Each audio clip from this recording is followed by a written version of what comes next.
to have a የተዋጣለት የጋራ ወደፊት ይኖረናል። ለቻይናና እርስዎ ለሰሯቸው ተግባራት ትልቅ ክብር አለኝ። ከዚህም በፊት እንደተናገሩት ታላቅ መሪ ነዎት። አንዳንድ ጊዜ ሰዎች ይህን ማለቴን አይወዱትም፣ ነገር ግን ማለቴን እቀጥላለሁ፣ ምክንያቱም እውነት ስለሆነ ነው። እኔ ደግሞ እውነት የሆነ ነገር ብቻ ነው የምናገረው። እነኚህ የውዳሴ ቃላት ከዶናልድ ትራምፕ የወጡ ናቸው ብሎ ለማመን ቢከብድም እውነታው ግን እሱ ነው። ይህም አስደናቂ ሆኗል። የዩክሬኑ ፕሬዝደንት ቮሎዲሚር ዘለንስኪን በአሰቃቂ ሁኔታ በአለባበሳቸው ጭምር በቤተ መንግስታቸው የዘለፉት የረዥም ጊዜ አጋራቸውና ወዳጃቸው እንግሊዝ ጠቅላይ ሚኒስትር ኬር ስታርመርን ከቀድሞ የአገሪቱ መሪ ዊንስተን ቸርችል ጋር በማነጻጸር እሱ እኮ ዊንስተን አይደለም በማለት ያጣጣሉት የጀርመኑ መራሄ መንግስት ፍሬድሪክ ሜርዝንም ሆነ የስፔኑ ጠቅላይ ሚኒስትር ፔድሮ ሳንቼዝን በጠንካራ ቃላት የወቀሱት ትራምፕ በዚያው አንደበታቸው እንደ ምዕራባውያኑ አጋር ያልሆነችውን ቻይና ፕሬዝደንት ሺጂፒንግን ለማድነቅ ቃላት ሲያጥራቸው መመልከት በእርግጥም አስደናቂ ነው። ለረዥም ጊዜ ቀጠሮ ተይዞለት የከረመው ነገር ግን በተለይ ኢራን ላይ በተከፈተው ጦርነት ሲራዘም የሰነበተው የቤጂንግ ጉዛቸው ህልው ሆኗል። በእርግጥ ግን ትራምፕ የቻይናቻቸውን እንዲህ አብዝተው ለምን አወደሷቸው? የምርም ስለሚያደንቋቸው ወይስ ቻይና የንግድ ልውውጥ ቀዳሚ መርሆ ለሆነው መንግስታቸው አስፈላጊውና በመገኘቷ? ከቻይናስ ምንድን ነው የሚፈልጉት? ቤጂንግስ ከዋሽንግተን የምትሻው ምንድን ነው? ጉዳዩን በቅርበት የሚከታተሉ ታዛቢዎች 5 አጀንዳዎች ጠረጴዛው ላይ ተቀምጠዋል ባይ ናቸው። ኢራን፣ ታይዋን፣ የንግድ ጦርነት፣ ኤአይ እና ፌንታሊን የተሰኘው ድረግ ዋነኞቹ ናቸው። ዘ ጋርዲያን እነዚህን 5 ጉዳዮች በተናጠል ዳሷቸዋል። ከኢራን ይጀምራል። ዶናልድ ትራምፕ ቻይና ኢራንን በማግባባት ድርድሩን መልክ እንድታስይዘላቸው የዘጋያቸውን የሆርሙዝ ባህር ወሽመጥ እንድትከፍት እንድታግባባላቸው ይሻሉ። እስካሁን ድረስ ቢያንስ በይፋ ቤጂንግ ዩናይትድ ስቴትስ ከኢራን ጋር ስታደርገው የነበረውን ትግል በዝምታ ስትመለከት ነበር። ይሁን እንጂ ከቻይና የድፍድፍ ነዳጅ ምርቶች ግማሽ ያሉ በዚህ የባህር መስመር የሚያልፉ በመሆኑ የባህር መስመሩ ክፍት ሆኖ እንዲቀጥል ይፈልጋሉ። የነዳጅ አቅርቦት ቀውስ በዓለም አቀፍ ደረጃ የኢኮኖሚ ውድቀት ካስከተለ የቻይና ላኪዎች እንደሚጎዱ ቤጂንግ በሚገባ ትረዳለች። ሁኔታው ይበልጥ ውስብስብ የሚያደርገው በዚህ ሳምንት ዩናይትድ ስቴትስ የኢራንን የነዳጅ ጭነት ማገዝ እና በኢራን ወታደራዊ እንቅስቃሴዎች ላይ ጥቅም ላይ ውለዋል የተባሉ የሳተላይት ምስሎችን በማቅረብ የተከሰሱ በርካታ የቻይና ኩባንያዎች ላይ ማዕቀብ መጣሏ ነው። ቤጂንግ እነዚህን ክሶች አስተባብላለች።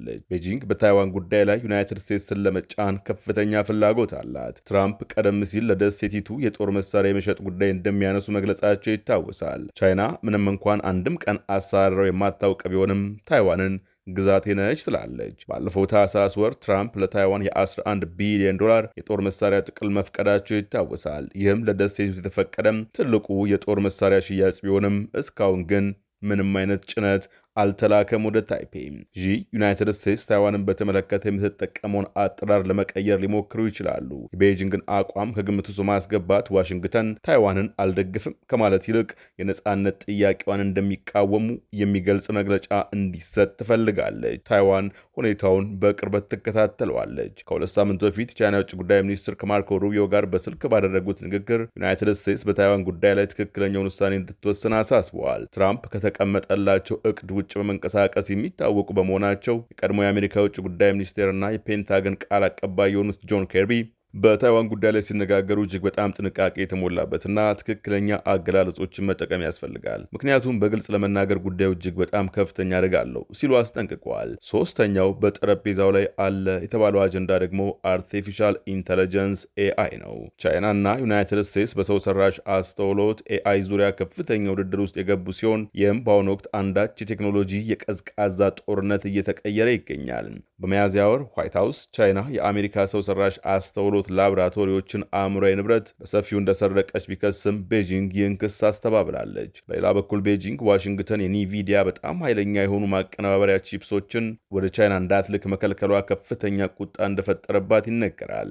በጥር ወር የዋይት ሃውስ የኒቪዲያ ሁለተኛውን በጣም አደገኛ ቺፕ የሆነውን ኤች200 መላክ እንደሚችል ቢገልጽም እስካሁን ድረስ ግን ምንም አይነት ጭነት አልተላከም። ትንታኞችና የሥነ ምግባር መሪዎች ትራምፕና ዢ ስለ ሰው ሰራሽ አስተውሎት አጠቃቀም አስገዳጅ ባልሆኑ መመሪያዎች ጉዳዮች ላይ እንደሚወያዩ ተስፋ ያደርጋሉ። እነዚህ መመሪያዎች በተለይም ሰው ሰራሽ አስተውሎት በጦር መሳሪያዎችና በወታደራዊ ዘርፍ ጥቅም ላይ መዋሉን ተከትሎ የመረጃ ልውውጥን እንዲሁም ስለ አላግባብ አጠቃቀምና ደህንነት መወያየትን የሚያካትቱ ወሳኝ መከላከያዎች እንደሆኑ ይታያሉ። አራተኛው አጀንዳ ደግሞ የንግድ ጦርነቱ ነው። ትራምፕ በንግድ ጉዳይ ላይ በተደጋጋሚ ቻይናን ሲያስፈራሩ የቆዩ ሲሆን ባለፈው ዓመት ከ140 በመቶ በላይ ታሪፍ ጭማሪ ጥለው ነበር። ይሁን እንጂ ራሳቸው የሆኑ የውርርድ አማራጮች ስለነበሯቸው አልተንበረከኩም። በምትኩ ቻይና ወደ ዩናይትድ ስቴትስ የምታደርገውን ብርቅዬ የምድር ማዕድናትና ማግኔቶች ኤክስፖርት አገደች። በመጨረሻም ትራምፕ ከውሳኔያቸው ወደ ኋላ ለማፈግፈግ ተገደዱ። ዩናይትድ ስቴትስ ከኢራን ጋር በምታደርገው ጦርነት ምክንያት የጦር መሳሪያ ክምችቷ በከፍተኛ ሁኔታ ቀንሷል። ብዙ የጦር መሳሪያ ክፍሎች ደግሞ በቻይና ቁጥጥር ስር ባሉ የአቅርቦት ሰንሰለቶች ላይ የተመሰረቱ ወሳኝ ማዕድናትን ይፈልጋሉ። የአሜሪካ ባለስልጣናት እንደገለጹት ቻይና ከቦይንግ አውሮፕላኖች ከአሜሪካ ግብርናና ከኢነርጂ ዘርፍ ጋር የተያያዙ ግዢዎችን እንደምታበስር ይጠበቃል። በምላሹም ቤጂንግ ዩናይትድ ስቴትስ በላቁ ሴሚኮንዳክተሮች ኤክስፖርት ላይ የጣለችውን ገደብ እንድታላላ ትፈልጋለች። በተጨማሪም ቤጂንግ በዩናይትድ ስቴትስ ውስጥ ያለውን የኢንቨስትመንት እንቅፋት ለመቀነስ ትሻለች። እንዲሁም ትራምፕ ከሚደግፉት የንግድ ቦርድ ጋር የሚመጣጠን የኢንቨስትመንት ቦርድ ለማቋቋም ተስፋ ሰንቃለች። አምስተኛው አጀንዳ ደግሞ ፌንታኒል ነው። ፖለቲኮ እንደዘገበው የዝግ በሮችን ስብሰባዎች በተመለከተ መረጃ የሰጡ አንድ የአስተዳደሩ ባለስልጣን እንደገለጹት ፌንታኒል በዚህ ሳምንት በትራምፕ አጀንዳ ውስጥ ዋናው ጉዳይ ነው። ዩናይትድ ስቴትስ የቻይና የንግድ ድርጅቶች ፌንታኒልን ለማምረት ለሚጠቀሙ የሜክሲኮ ካርቴሎች ሆን ብለው የኬሚካል ግብዓቶችን እንደሚያቀርቡ ለረዥም ጊዜ ስትከስ ቆይታለች። ትራምፕ በፌንታኒልና በግብዓቶቹ ጉዳይ ላይ ቻይናን አጥብቆ መጫን የማጋ ወይም አሜሪካን ዳግም ሀያል ማድረግ ደጋፊዎቻቸውን እንደሚያስደስት ያውቃሉ። ይሁን እንጂ ትራምፕ የታሪፍ ማስፈራሪያቸውን ቻይና ስትቃወም በፌንታኒል ጉዳይ ላይ የነበራቸውን ጠቃሚ መደራደሪያ አቅም አጥተዋል። በመጋቢት ወር ዩናይትድ ስቴትስ እና ቻይና በተባበሩት መንግስታት የአደንዛዥ እጽ ስብሰባ ላይ በፌንታኒልና በንግድ ጉዳይ ተጋጭተው ነበር። ቻይና በመስከረም ወር በሚዘምነው የአሜሪካ የውጭ ጉዳይ ሚኒስቴር ዓመታዊ ዋና የአደንዛዥ እጽ ማስተላለፊያ ወይም ህገወጥ አደንዛዥ እጽ አምራች ሀገራት ዝርዝር ውስጥ ስሟ እንዲወጣ ትፈልጋለች። አሜሪካ ቻይና በኢራን ጉዳይ ላይ አንዳች ሚና እንድትወጣ ትፈልጋለች። ነገር ግን ይህ ዋሽንግተን ለቤጂንግ ጥያቄዎች ሸብረክ እንድትል ይጠይቃታል የሚለው ደግሞ በአልጀዚራ ላይ የከተበው አሊ ሃርብ ነው። የአሜሪካ ባለስልጣናት ቻይና የሆርሙዝ የባህር መስመርን ዳግም ለመክፈት ኢራንን በመገፋፋት ረገድ ትልቅ ሚና መጫወት እንዳለባት ጠቁመዋል። ነገር ግን ተንታኞች እንደሚሉት ቤጂንግ ይህንን ቀውስ ለመፍታት ብትረዳ እንኳ በምላሹ ከአሜሪካ ማስተካከያዎች እንደምትፈልግ፣ ይህ ደግሞ በታይዋን ጉዳይ ላይ ሊሆን እንደሚችል ይገምታሉ።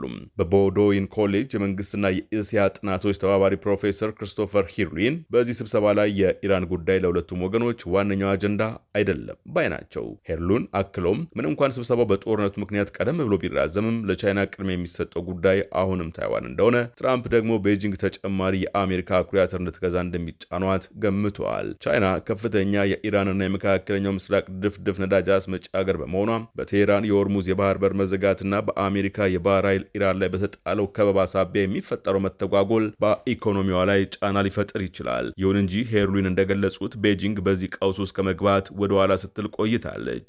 ከኢራን ጋር በተያያዘ ቻይናውያን በዚህ ረገድ ሊረዱ የሚችሉ አካል ሆነው ራሳቸውን ሲያስቀምጡም ነበር ብለዋል። አክለውም ቅርብ ጊዜ ውስጥ የኢራን የውጭ ጉዳይ ሚኒስትር በቤጂንግ አስተናግደዋል። ነገር ግን ግጭቱን እንዲያቆም በኢራን ላይ ምንም አይነት ጫና ከማሳደር ተቆጥበው የቆዩ ይመስላል። ምናልባትም ይህንን የዶናልድ ትራምፕ ጉብኝት በመጠባበቅ ላይ ነበሩ በማለት ተናግረዋል። ቤጂንግ የዓለም ኃይል እጥረት በሚከሰትበት ጊዜ ተጽዕኖን ለመቋቋም የሚያስችሏት የነዳጅ ክምችቶች ብትገነባም እነዚህ ሀብቶች ውስን ናቸው። ስለዚህም ቻይና የሆርሙዝ የባህር መተላለፊያ እንዲከፈት ትፈልጋለች። በተመሳሳይ መልኩ የቤጂንግ ዋና ስትራቴጂካዊ ተፎካካሪ የሆነችው ዋሽንግተን በኢራን ግጭት ምክንያት በዓለም አቀፍ ደረጃ ከተዳከመች፣ ይህም ለብዙ ታዛቢዎች ማሸነፍ የማይቻል ጦርነት እየሆነ የመጣ ይመስላል። በኢኮኖሚስት መጽሔት ባለፈው ወር በሽፋኑ ላይ ይህንኑ ተለዋጭ ሁኔታ በአጭሩ አስቀምጦት ነበር። የሽፋኑ ምስል ትራምፕን ሲመለከቱ የሚያሳይ ሲሆን ናፖሊዮን ቦናፓርት የተናገረውን ጥቅስ ማለትም ጠላት ስህተት እየሰራ ባለበት ጊዜ መቼም አታቋርጠው የሚለውን አካቶ ነበር። የለንደን ዩኒቨርሲቲ የከተማ ሴንት ጆርጅ ዓለም አቀፍ ፖለቲካ ፕሮፌሰር ኢንደርጀንት ፓርማር እንደተናገሩት ትራምፕ ወደ ቻይና የሚያቀኑት በኢራን ጦርነት ውድቀቶች ምክንያት ተገዝተው ወይም ተቀጥተው ነው።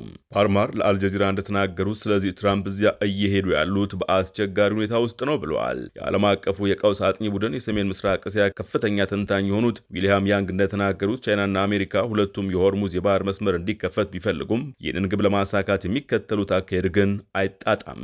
ቻይና ሁሉም ወገኖች መታቀብ እንዲያደርጉ ስትጠይቅ፣ ትራምፕ ግን ኢራንን በየቀኑ ማለት ይቻላል እጅግ አስከፊ በሆነ ወታደራዊ ጥቃት ሲያስፈራሩ ቆይተዋል። ኢራን ዋሽንግተን የባህር ላይ ከበባዋን እስክታነሳ ድረስ ከአሜሪካ ጋር ቀጥተኛ ድርድር ለማድረግ ፈቃደኛ አልሆነችም። በዚህ ወር መጀመሪያ ላይ አሜሪካ በኢራን ወደቦች ላይ ያለውን ከበባ እንደጠበቀች የሆርሙዝን መስመር በኃይል ለመክፈት ያደረገችው ወታደራዊ ሙከራ ውጤታማ አልነበረም። ሙከራው በ48 ሰዓታት ውስጥ የከሸፈ ሲሆን በባህር መስመሩ ላይ የነበረውን የተሽከርካሪ እንቅስቃሴን በከፍተኛ ሁኔታ ሊጨምር አልቻለም።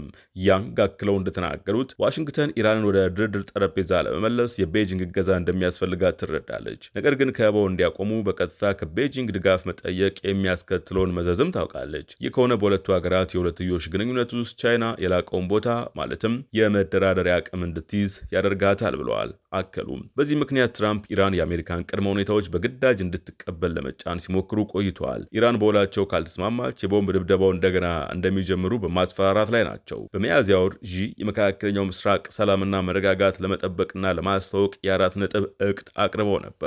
እነርሱም ለሰላማዊ አብሮ መኖር ቁርጠኝነት፣ ሉዓላዊነትን ማክበር፣ ለዓለም አቀፍ ሕግጋት ቁርጠኛ መሆንና ለልማትና ደህንነት ሚዛናዊ አቀራረብን መደገፍ የሚሉት ናቸው። ምንም እንኳን እቅዱ ጥቅል ቢሆንም ትራምፕ በክልሉ ግባቸውን ለማሳካት በወታደራዊ ኃይል ከሚጥሉት እምነት በተቃራኒ ቻይና በባለ ብዙ ወገን ስምምነትና በዲፕሎማሲ የምታምን መሆኗን የሚያሳይ ተደርጎ ተወስዷል። ኢራን ራሷን እንደ ቀጠናዊ ኃይል የምትቆጥርና ከወዳጅም ከጠላትም ነፃ እንደሆነች የምታምን ቢሆንም ቻይና በቴህራን ላይ ልትጠቀምባቸው የምትችላቸው የራሷ የጫና መሳሪያዎች አሏት። እነሱም የንግድ ግንኙነቶች ናቸው። ነገር ግን የሆርሙዝን ወሽመጥ ለመክፈት ትራምፕን የሚረዱ ከሆነ ይህ ድጋፍ በነፃ እንደማይገኝ ተንታኞች ይገልጻሉ። የቤጂንግ ዋና ቅድሚያ የሚሰጠው ጉዳይ ቻይና የራሷ ግዛት እንደሆነች የምትገልጸው ታይዋን ናት። ዩናይትድ ስቴትስ በስም ደረጃ አንዲት ቻይና ዋን ቻይና ፖሊሲ የምትለውን መርህ የምትከተል ቢሆንም ታይዋንን እንደ ሀገር በይፋ እውቅና ከመስጠት ተቆጥባ ታይዋንን በጦር መሳሪያ መደገፍና የንግድ ግንኙነት መመስረትን አላቆመችም። ትራምፕ በኮንግረስ የጸደቀውን $14 ቢሊዮን የሚገመት አዲስ የጦር መሳሪያ ለታይዋን የመላኪያ ስምምነት እስካሁን ፊርማቸውን አላኖሩበትም። ፕሮፌሰር ፓርማር እንደገለጹት ቻይና ኢራን የሆርሙዝን መስመር እንድትከፍት ጫና ለማሳደር በምላሹ ታይዋን የነጻነት ጥያቄዋን እንድትተው አሜሪካ እንድትገፋ ወይም እንድትቃወም ልትጠይቅ ትችላለች። በሁለቱ የሀያላን መሪዎች ድርድር ግን ማን ነው የተሻለ የመደራደር አቅም ያለው የሚለው ጥያቄ በሁለት ጎራ መገናኛ ብዙሃንን ከፍሎ እያከረከረ ይገኛል። ሳራ ስሚዝ በቢቢሲ የሰሜን አሜሪካ ቺፍ ኤዲተር ናት። ዶናልድ ትራምፕ በዚህ ውይይት የተሻለ የመደራደር አቅም ወይም ብልጫ የላቸውም። እሳቸው ቻይናን እንደፈለጉ በመሸወድና በማናናቅ የሚሽቱን ማድረግም አይችሉም። ባለፈው ዓመትም ሞክረውት ነበር፣ ነገር ግን አልተሳካላቸውም። አሜሪካ ከፍተኛ መጠን ያላቸውን የሴሚ ኮንዳክተሮች ቺፕሶችን ለቻይና ለመሸጥ ካቅማማች፣ ቤጂንግም ለአሜሪካ የማኑፋክቸሪንግ ኢንዱስትሪ እጅጉን አስፈላጊ የሆኑትን ማዕድናትን አልሸጥም ብላ ልትወስን ትችላለች። እናም የአሜሪካው ፕሬዚዳንት ዶናልድ ትራምፕ በከፍተኛ ደረጃ ተቀባይነት በሌለው የኢራን ጦርነት እጅጉንም ተዳክመዋል። ከኢራን ጋር እርቅ ለመውረድ ድርድሩን ለማሳካት እንደ ቻይና ያሉ ወዳጆችና አጋሮችን ከጎን ማሰለፍ ይኖርባቸዋል። ትራምፕ ለሺ ብቸኛው ሊያቀርቡት የሚችለው ነገር ታይዋን ናት። እሱም የታይፔን ነጻነት እቃወማለሁ የሚል ነው። ቢቢሲ ይህን ቢልም ለሪፐብሊካን ውግንና ያለው ፎክስ ኒውስ ግን የተሻለ የመደራደር አቅም ያላቸው ዶናልድ ትራምፕ ናቸው ባይ ነው። ለ10 ዓመታት ቻይና ኢኮኖሚዋን ለዓለም የማይተካ በማድረግ ከዩናይትድ ስቴትስ ጋር በነበራት ድርድር ቀላል የሆነ የበላይነት ነበራት። ቤጂንግ ይህንን ያደረገችው ለአሜሪካ ኢኮኖሚያዊ ደህንነት ወሳኝ በሆኑ የአቅርቦት ሰንሰለቶች ውስጥ ያላትን ቦታ መጠቀም ነበር። ዋሽንግተንም አሜሪካን ለቻይና ስትራቴጂ ተጋላጭ በሆነ መንገድ በሚያጋልጥ የኤነርጂ ፖሊሲ በመመራት የመደራደር አቅሟን አዳክማ ነበር። ሆኖም የፕሬዝዳንት ትራምፕ የኢኮኖሚና የንግድ እርምጃዎች ይህንን ስሌት ለውጠውታል። ትራምፕ በቤጂንግ ከሺ ጂንፒንግ ጋር ለመነጋገር ሲዘጋጁም ዩናይትድ ስቴትስ በአሸናፊነት አቋም ላይ ትገኛለች ሲል ይቀጥላል ፎክስ ኒውስ።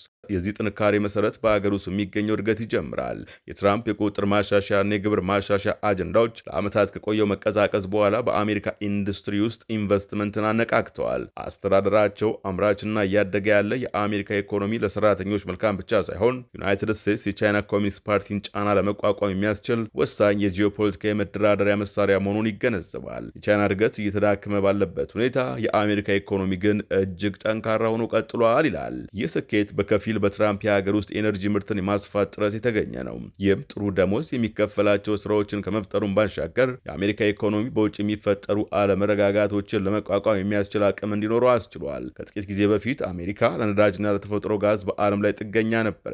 አሁን ግን የትራምፕ ፖሊሲዎች አሜሪካ የኤነርጂ ማዕከልና የተጣራ የኢነርጂ ላኪ እንድትሆን አስችሏታል። በዓለም አቀፍ ገበያዎች ላይ የሚከሰቱ መስተጓጉሎች አሁንም በአሜሪካ ሸማቾች ላይ ተጽዕኖ ቢኖራቸውም ይህ ተጽዕኖ የማኑፋክቸሪንግ የበላይነቷን ለማስቀጠል በኢራንና በቬኔዙዌላ ባሉ የኢነርጂ አቅራቢዎች ላይ ለተመሰረተው ቤጂንግ ከሚደርስባት ጫና ጋር ሲወዳደር እዚህ ገባ የሚባል አይደለም። እነዚህ የኃይል ምንጮች መቋረጣቸውን ተከትሎ ሺጂፒንግ ራሳቸውን ደካማ በሆነ አቋም ውስጥ አግኝተዋል ሲል ፎክስ ኒውስ ከቢቢሲው ብያኔ እጅጉን የተቃረነ ምልከታውን አስቀምጧል። የዛሬውን ጥንቅር በዚሁ ተጠናቀቀ። አዲስ ማለዳን ሰብስክራይብ ማድረግ አይዘንጉ። ጤና ይስጥልን።